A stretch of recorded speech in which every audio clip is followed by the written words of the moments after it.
পাইলে গা ঘেঁষে গল্প করবে যায় এখনকার মেয়েরা। পুরুষের কণ্ঠের আওয়াজ পাইলে দাদি নানি ঘরের কোনায় লুকাইতো।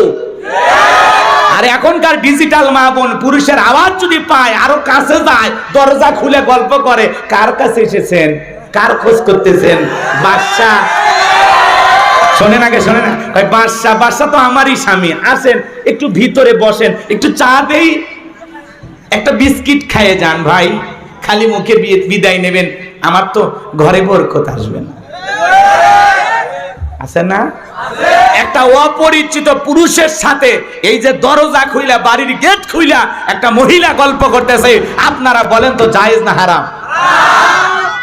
আপনি দরজা খুলে নরম সুরে গল্প করতেছেন, আসেন একটা বিস্কিট খেয়ে যান, স্বামীর সাথে তো এত ভালো ব্যবহার করিস না, তোরা যে কি আমরা বুঝি না। কতক্ষণ ঠিক খেয়ে না? পুরুষ পাইলে গা ঘেঁষে গল্প করবে যায় এখনকার মেয়েরা।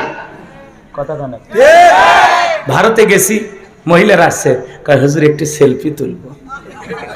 আমি বললাম খালি তোরা যদি সেলফি তুলে ফেসবুকে পোস্ট করিস, আমার ওয়াশ করা লাগবে না, সব পিটায় সাইজ করবে। কতক্ষণ ঠিক কমিটির লোকজন ভাই তাড়াতাড়ি বের করেন, কি কয় সেলফি বলে তুলি।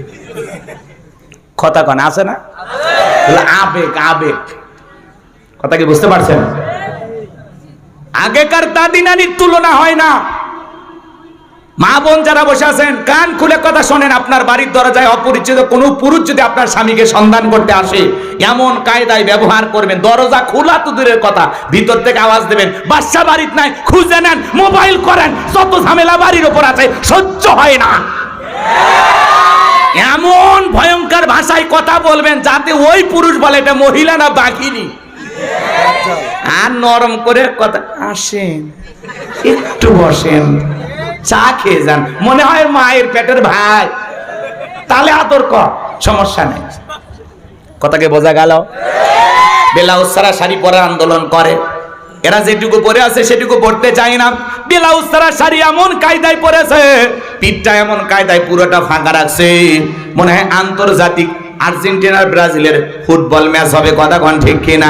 যে সমস্ত অসভ্য বেহায়া নারীরা এই আন্দোলন করেছিল, ওদেরকে আমি বলেছিলাম গুগলে সার্চ দাও, সার্চ দিয়ে দেখো কোন দেশে পোশাক ছাড়া মানুষ বসবাস করে, পাসপোর্ট ভিসা লাগায়া ওই দেশে চলে যাও। তোমাদের মতো অসভ্য বেহায়া নারীর জন্য বাংলাদেশের কুকুরও কাঁদবে না। কথা বলেন ঠিক কিনা? কিন্তু এটা 95% মুসলমানের বাংলাদেশ। এদেশে থাকতে হলে অশ্লীলতা উলঙ্গ পানা বেহাপানা করা যাবে না।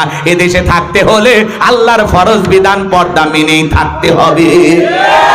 পর্দা করা নফল না ফরজ? অকরনা ফি বুয়ুতিকুন্না ওয়ালা তাবাররাজনা তাবাররুজাল জাহিলিয়াতিল উলা।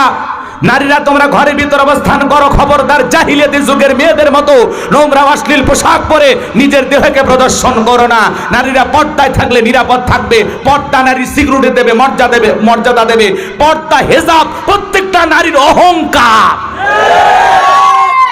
কোন সম্ভ্রান্ত ভদ্র ফ্যামিলির মেয়ে বোরকা ছাড়া বাহিরে যেতে পারে না। কথা কয় না? একটা নারী যদি ঢিলা ঢালা বোরকা পরে, হাত মোজা পা মোজা লাগায়, রাস্তাতে হেঁটে যায়, মনের অজান্তে শ্রদ্ধার সম্মানে মাথাটা নত হয়ে আসে। কথা কয়? আর কিছু অসভ্য বেহায়া এমন উল্টা পাল্টা পোশাক পরে, ও পরা না পরা সমান।